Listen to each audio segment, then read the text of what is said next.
भारत माता की, भारत माता की, भारत माता की। वंदे वंदे वंदे। जय जय श्री राम, जय श्री राम, जय जय श्री राम।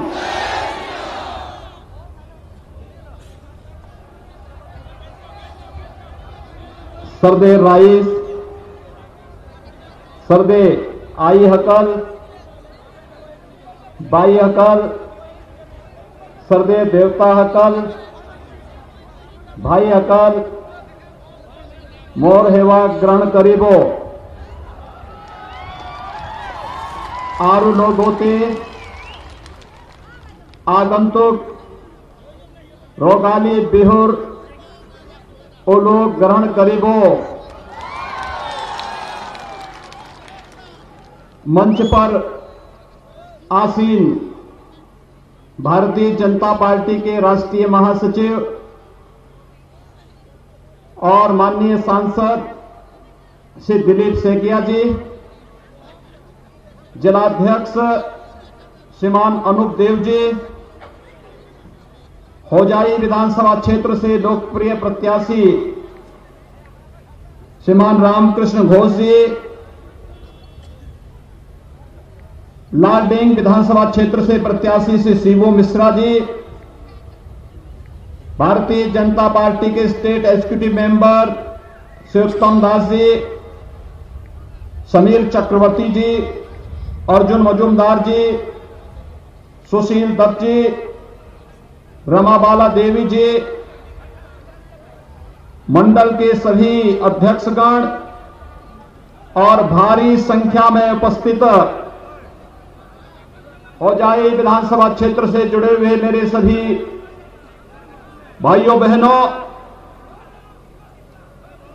मैं रामकृष्ण की धरती से आपके इस पावन धरती पर उपस्थित हुआ हूं। मैं सबसे पहले आदिशक्ति मां भगवती कामाख्या की इस पावन धरती को नमन करते हुए आप सबका हृदय से अभिनंदन करता हूं। भाइयों बहनों, महाबाहु ब्रह्मपुत्र को नमन करता हूं।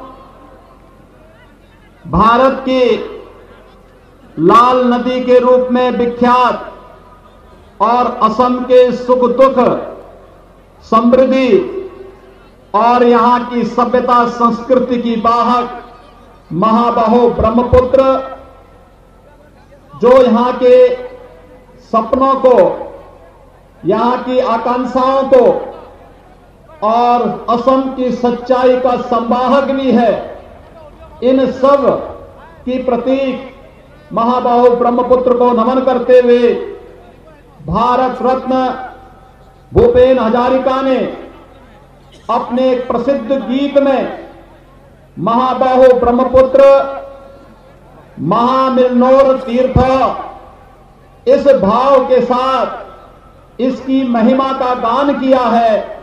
यह ब्रह्मपुत्र और इसके तट के लोगों के महामिलन का तीर्थ है असम, और इसलिए असम की इस धरती को मैं कोटि कोटि नमन करते हुए आप सबका हृदय से अभिनंदन करता हूं, आप सबका मैं स्वागत करता हूं। हमारे लिए ये बहुत प्रसन्नता का विषय है कि धरती शंकर देव की भी धरती है। भारत के सांस्कृतिक राष्ट्रवाद के परम पुरोधाओं में से शंकर देव रहे हैं। शंकर देव के कारण ये धरती बच पाई थी, अन्यथा कांग्रेस की अगर कूटनीति चलती और कांग्रेस का षड्यंत्र सफल होता तो यह धरती भी उसी प्रकार से भारत के लिए खतरा पैदा कर देती, जैसे घुसपैठियों ने बहुत सारे क्षेत्रों में कांग्रेस की तुष्टीकरण के नाते आज राष्ट्रीय सुरक्षा के लिए खतरा पैदा कर दिया था। लेकिन मैं उस महापुरुष को आदर करता हूं, सम्मान करता हूं, जिन्होंने राष्ट्रवाद की अलग जगा करके उस कालखंड में इस धरती को सुरक्षित रखने में अपना योगदान दिया था। शंकर देव के, श्रीमान शंकर देव की इस धरती को मैं कोटि कोटि नमन करते हुए भारत के सांस्कृतिक राष्ट्रवाद के उस महापुरुष के प्रति विनम्र श्रद्धांजलि भी अर्पित करता हूं। भाइयों बहनों, शंकर देव ने हमें, श्रीमान शंकर देव ने हमें घुसपैठ की समस्या के प्रति सचेत किया था और इसीलिए कांग्रेस शंकर देव को कभी बर्दाश्त नहीं कर पाई, क्योंकि कांग्रेस की नीति विकास नहीं, कांग्रेस की नीति समृद्धि नहीं, कांग्रेस की नीति आप सबकी खुशहाली कभी नहीं रही। उसकी नीति तुष्टीकरण की नीति थी, एन प्रकार सत्ता प्राप्त करने की नीति थी और उसकी कीमत एक लंबे समय तक असम वासियों को चुकानी पड़ी थी, उग्रवाद के रूप में, अलगाववाद के रूप में।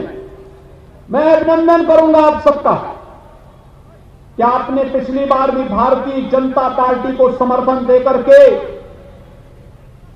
आदरणीय प्रधानमंत्री नरेंद्र मोदी जी के नेतृत्व पर विश्वास किया था और श्री सर्वानंद सोनोवाल को असम का मुख्यमंत्री बनाया। और आज एक बार फिर से मैं आपका आह्वान करने के लिए आया हूं। मैं आपका असम वासियों का अभिनंदन करता हूं कि लोकसभा चुनाव में आपने फिर से प्रधानमंत्री मोदी जी पर विश्वास किया और भारतीय जनता पार्टी को असम वासियों ने भारी समर्थन देकर के अपना योगदान दिया और आज प्रधानमंत्री मोदी जी देश के अंदर भारत को एक यशस्वी नेतृत्व प्रदान कर रहे हैं। आपने देखा होगा मोदी जी की नीतियों में न जाति का, न क्षेत्र का, न भाषा का, भारत के किसी नागरिक के साथ कोई भेदभाव नहीं, विकास सबका, सबका साथ, सबका विकास, सबका विश्वास के भाव के साथ सरकार कार्य कर रही है, लेकिन तुष्टीकरण किसी का नहीं। इस भाव के साथ कार्य करने की भारतीय जनता पार्टी की, मोदी जी के नेतृत्व की सरकार का यह कार्य आज भारत को विकास के एक नई ऊंचाइयों पर पहुंचा रहा है। भाइयों बहनों, हमारा पूर्वोत्तर भारत विकास की आस देखता रहता था। पूर्वोत्तर भारत का विकसित विकास नहीं हो पाता था क्योंकि सरकार के एजेंडे में, पिछली सरकारों के एजेंडे में कभी पूर्वोत्तर भारत नहीं था।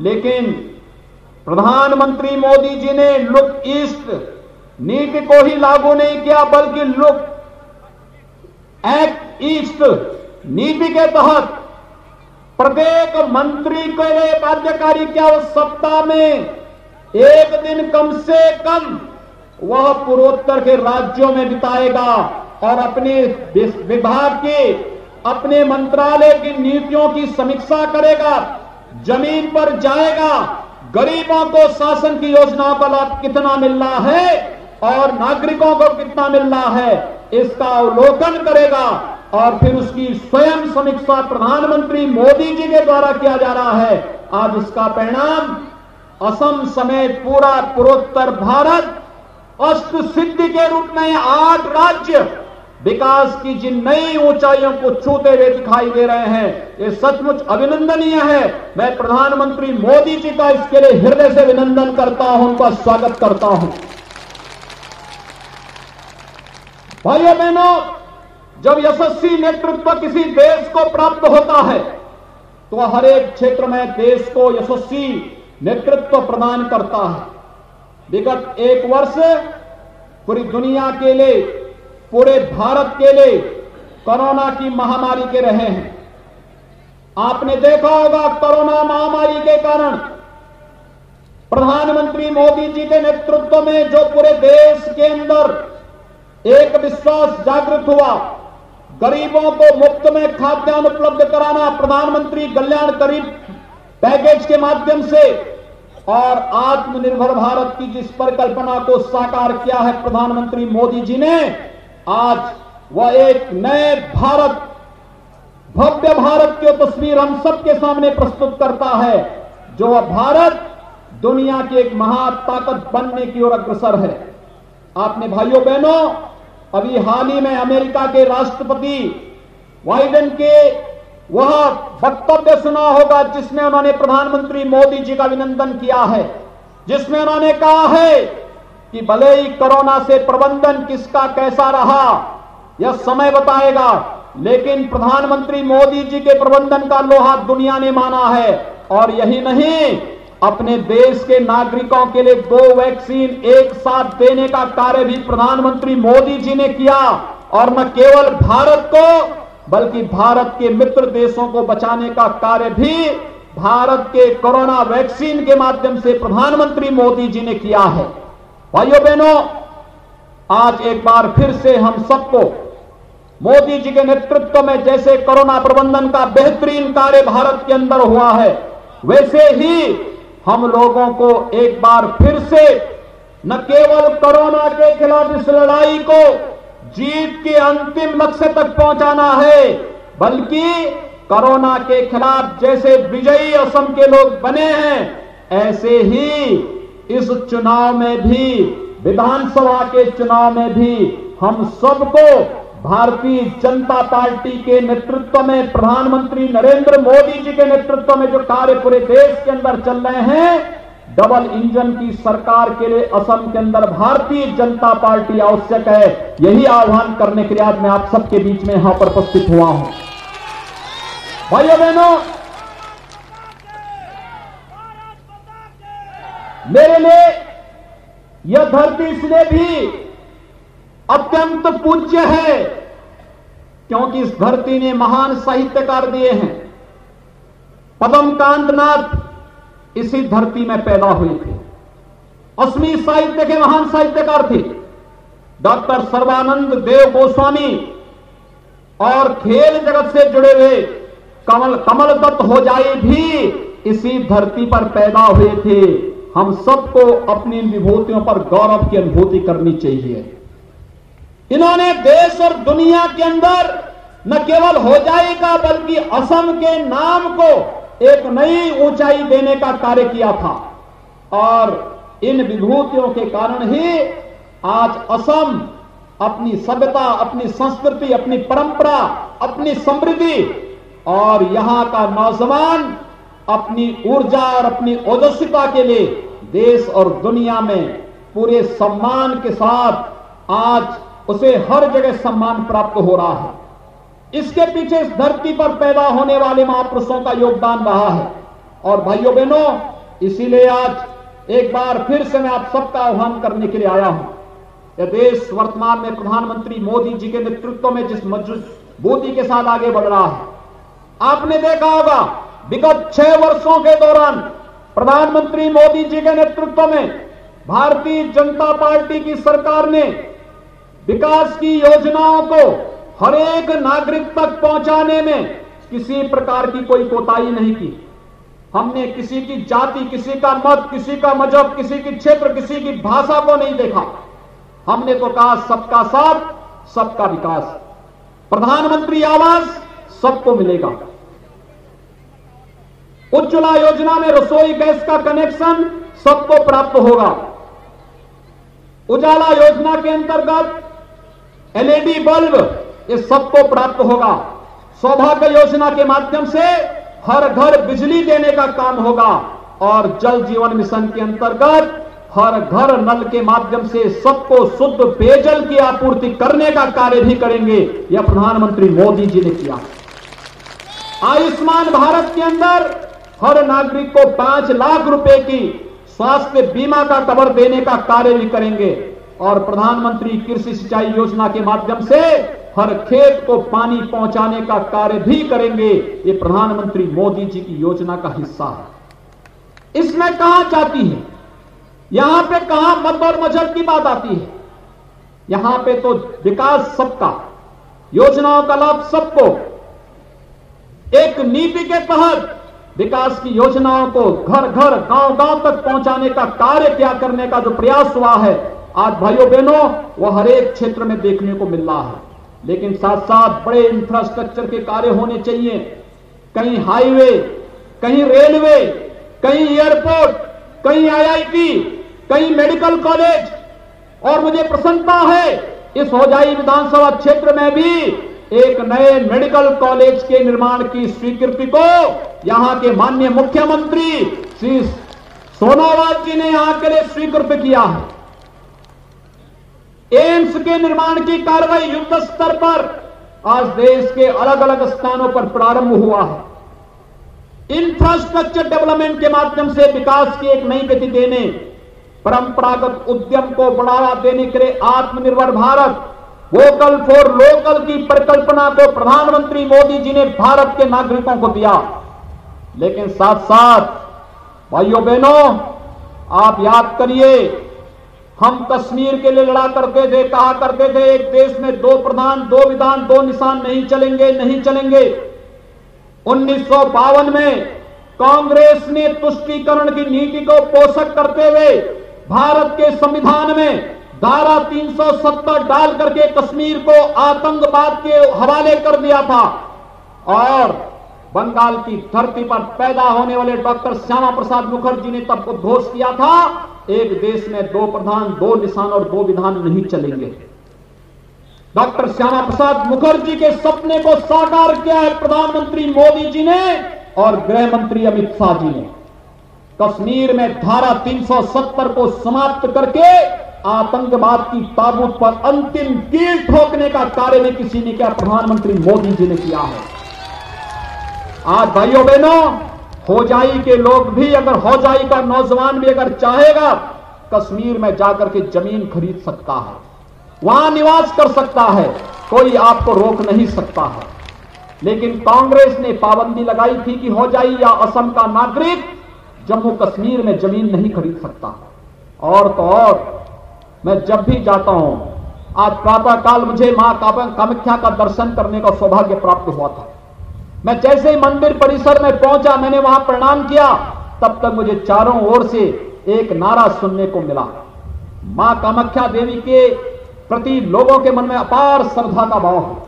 पूरा देश बड़ी श्रद्धा के साथ यहां पर आकर के मां का अनुष्ठान करता है, उनसे शक्ति अर्जित करता है। लेकिन साथ साथ जैसे मंदिर परिसर में मैं गया था, मुझे एक ही आवाज सुनाई दी थी और हर एक मुंह से, बच्चे हो, नौजवान हो, महिलाएं हो, पुरुष हो, बुजुर्ग हो, किसी भी उम्र का व्यक्ति एक ही बात कहता था, जय श्री राम, जय श्री राम का। भाइयों बहनों, ये हमारा एक संबोधन है। राम हमारा संबोधन है, हमारा शिष्टाचार है, हमारी सभ्यता है, हमारी संस्कृति है, हमारा राष्ट्र का प्रतीक है और हमारी सभ्यता और संस्कृति के साथ साथ हमारे पुरोधा भी हैं। भारतीय सभ्यता और संस्कृति के परम पुरोधा है। उन्होंने भारत को एक दिशा दी है। भारत के सांस्कृतिक राष्ट्रवाद की नींव की आधारशिला रखी है। राम के बगैर भारत का काम चल ही नहीं सकता है और राम पर भारत का हर वासी बच्चा बच्चा गौरव की अनुभूति करता है।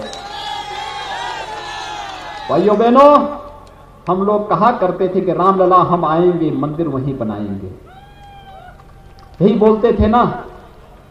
असम का नौजवान भी जाता था तो यही बोलता था, रामलला हम आएंगे, मंदिर वहीं बनाएंगे।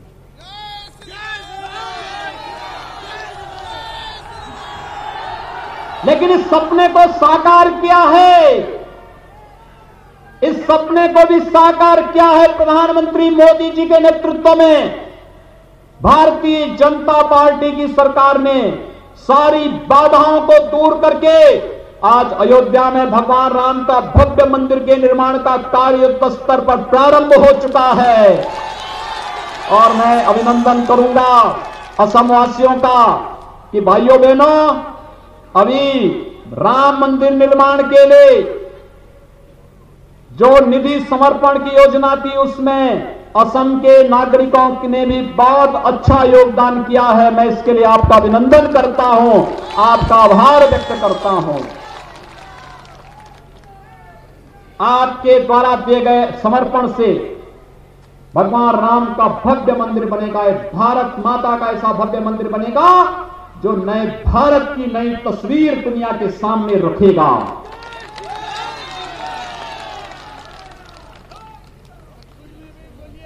प्रधानमंत्री मोदी जी के नेतृत्व में ट्रिपल तलाक पर भी पूरी तरह पाबंदी लगा दी गई है। अब 3 तलाक कह करके कोई नारी गरिमा के साथ ठेस नहीं पहुंचा सकता है। 3 तलाक की बात करेगा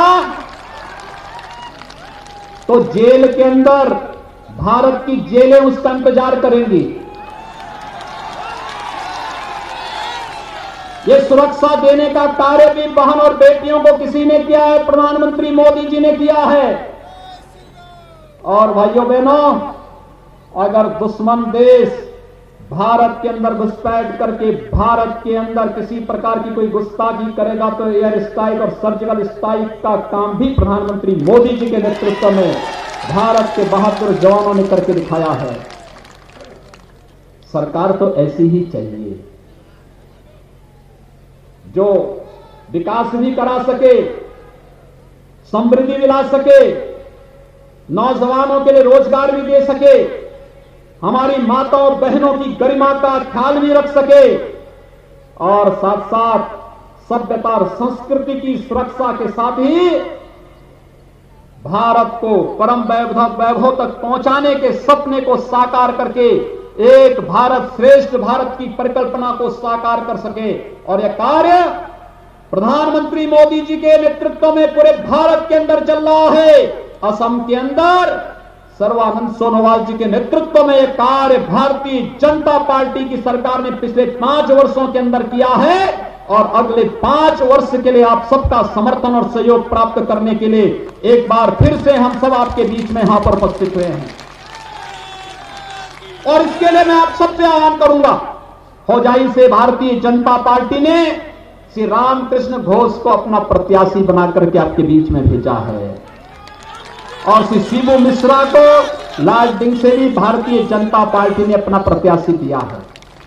भाइयों बहनों, ये दोनों प्रत्याशी हैं, दोनों प्रत्याशियों को आपने पहचान लिया है ना? इनको समर्थन देंगे? मेरे साथ हाथ उठा करके बोलेंगे, दोनों हाथ उठा करके, जहां तक मेरी आवाज जा रही है दोनों हाथ उठाएंगे, बोले जय जय श्री राम, जय जय श्री राम, जय जय श्री राम। कमल चुनाव चिन्ह पर भारतीय जनता पार्टी के समर्थन में भारतीय जनता पार्टी के प्रत्याशियों को भारी बहुमत से विजयी बनाने की अपील करते हुए मैं आप सबका अभिनंदन करता हूं। धन्यवाद। जय श्री राम।